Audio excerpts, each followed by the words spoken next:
मैंने पाकिस्तान बनते देखा और पूरे शऊर के साथ बनते देखा।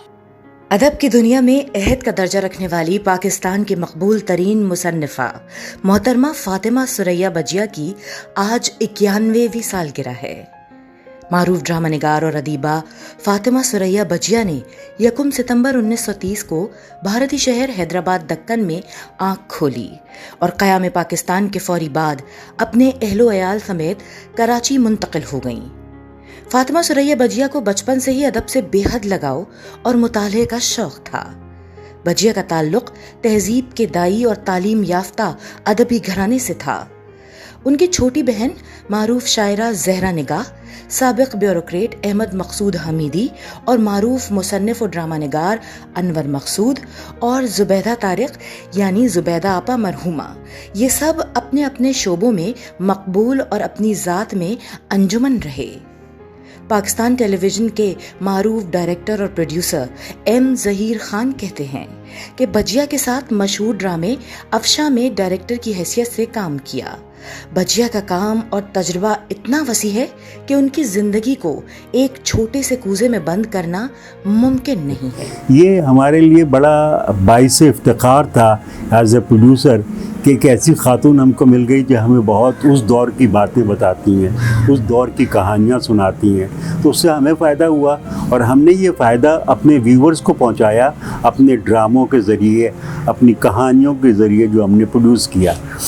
बजिया जब कराची टेलीविज़न शुरू हुआ तो बजिया ने फिर कराची टेलीविज़न से बाकायदा तौर पर सबसे पहला जो मशहूर हुआ, आपको सबको पता है, शमा, वो कासिम जलाली ने किया था। बहुत बड़ी कास्ट थी यार, खातून का नावल था वो उन्होंने किया।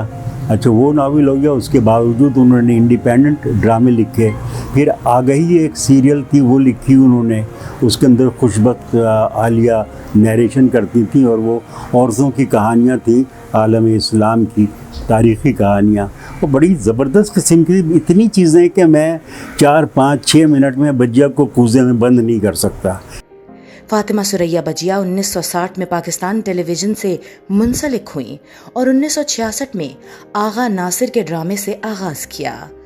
मोहतरमा फातिमा सुरैया बजिया ने टेलीविज़न के अलावा रेडियो और स्टेज के लिए भी बेशुमार ड्रामे लिखे। उनके लिखे गए मशहूर ड्रामों में शमा, अना, तस्वीर, अफशा और उरूसा समेत मुतअद्दिद ड्रामे शामिल हैं। बजिया के ड्रामों में मुश्तरका खानदानी निज़ाम और रिश्तों की अहमियत और अफादियत के साथ साथ तहजीब व तमद्दुन का दर्स नुमाया रहा। आज भी उनकी तहरीर करदा ड्रामे बिला इम्तियाज शख्सियत साजी में अहम किरदार अदा कर सकते हैं। सदर आर्ट्स काउंसिल कराची मोहम्मद अहमद शाह कहते हैं, बजिया हमारे अहद की नामवर नॉवल निगार और ड्रामा निगार थी। उनका घर एक तरबियत गाह था और उनका दरवाज़ा हर आदमी के लिए हमेशा खुला रहता था। मोहतरमा फातिमा सुरैया बजिया हमारे अहद की नामवर नावल निगार, ड्रामा निगार, थिएटर भी उन्होंने बहुत लिखा और इस्लाह माशरा के लिए बहुत काम किया। और ये इनका पूरा ख़ानदान जो है एक बड़े सग़ीर का एक बहुत ही यूनिक ख़ानदान है। इनके भाई अहमद मकसूद हमीदी बहुत बड़े स्कॉलर, उसके अलावा अनवर मकसूद साहब जिन्हें सारी दुनिया जानती है, इतने बड़े ह्यूमरिस्ट, एक्टर, डायरेक्टर्स, पेंटर। फिर इनकी दूसरी बहन ज़हरा आपा जो ज़हरा निगाह हैं, वो उर्दू दुनिया की बहुत नामवर शायरा। तो ये पूरा एक बहुत ही इल्मी और अदबी घराना है। और इस कुंबे की भी बड़ी फातिमा सुरैया बजिया थी और आर्ट्स काउंसिल की भी फातिमा सुरैया बजिया हमारी नायब सदर रहीं। फिर जब तक ज़िंदा रहीं मेरे लिए एजाज़ है कि मेरी गवर्निंग बॉडी की मेंबर रहीं, हमें तहज़ीब और अखलाक सिखाती रहीं। और उन्हीं की याद में आर्ट्स काउंसिल ऑफ पाकिस्तान ने अपने नए थिएटर ऑडिटोरियम का नाम फातिमा सुरैया बजिया ऑडिटोरियम रखा है। उन्होंने बहुत ही शानदार अपनी नई आने वाली नस्लों के लिए एक तरबियत, उनका घर एक तरबियत था। और जो भी आदमी उनके पास जाता था उसको ये एहसास नहीं होता था कि उनका उनसे कोई ऐसे ताल्लुक़ नहीं है, उनका वो रिश्तेदार नहीं है। उनका दरवाज़ा 24 घंटे खुला रहता था और हर बच्चे को, हर बड़े को जो भी उनका मसला होता था वो हल करती थी। पहले ही हमारे यहाँ तहज़ीब और सकाफ़त के जो बड़े अलंबरदार हैं वो रुखसत होते जा रहे हैं। इसी तरह से अब बजिया के जाने से पिछले 5 साल गुजर गए हैं, लेकिन वो एहसास उनकी कमी का वो हर लहज़ा और हर लम्हे रहता है। फातिमा सुरैया बजिया ने अपनी बेहतरीन कारकर्दगी से न सिर्फ मुल्क में नाम रोशन किया बल्कि बैनुल-अक़वामी शोहरत भी हासिल की।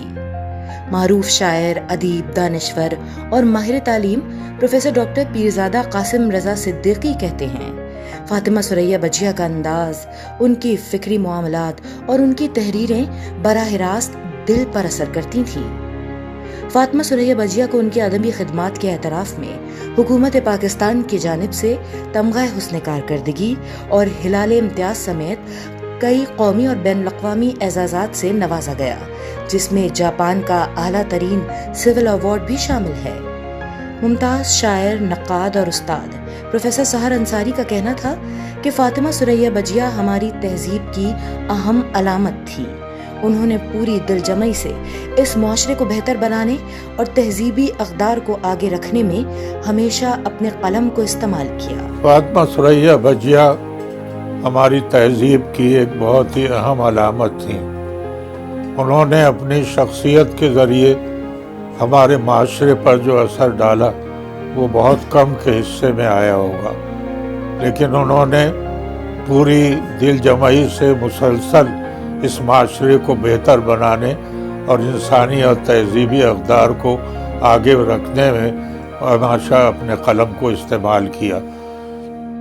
मारूफ अदाकारा रुबीना अशरफ कहती हैं कि आज का दिन पाकिस्तान टेलीविज़न की हिस्ट्री और हमारी ज़िंदगी में बहुत अहम है। फातिमा सुरैया बजिया हम में नहीं, लेकिन उनका काम, उनका अंदाज, उनकी खूबियाँ, सब कुछ हमारे दरमियान मौजूद है। आज जो मैं कह रही हूँ पाकिस्तान टेलीविज़न की हिस्ट्री में और हमारी कौमी हिस्ट्री में है, वो इस तरह है कि आज बजिया की सालगिरह का दिन है। वो हम में नहीं है, मगर उनका काम, उनका प्यार, उनकी शफ़क़त, उनकी पर्सनैलिटी की सारी खूबियाँ, खसूसियात जो हम देख चुके हैं, वो बच चुके हैं, वो हमारे दरमियान में हैं और रहेंगी हमेशा। एंड आई जस्ट होप कि उनको जन्नत के बेहतरीन गोशे में जगह मिले और अल्लाह मियाँ हमारा बर्थडे मैसेज तो नहीं, लेकिन हमारा प्यार, हमारी दुआएं, हमारी मोहब्बत हमारी प्यारी बजिया तक पहुँचाए। फातिमा सुरैया बजिया 85 बरस की उम्र में 10 फरवरी 2016 को इस दारिफानी से कूच कर गईं। अनजहानी मुसन्निफ़ा के शाहकार ड्रामे आज भी उनकी याद ताज़ा करते हैं। इल्म व अदब के हवाले से बजिया की खिदमात को हमेशा याद रखा जाएगा।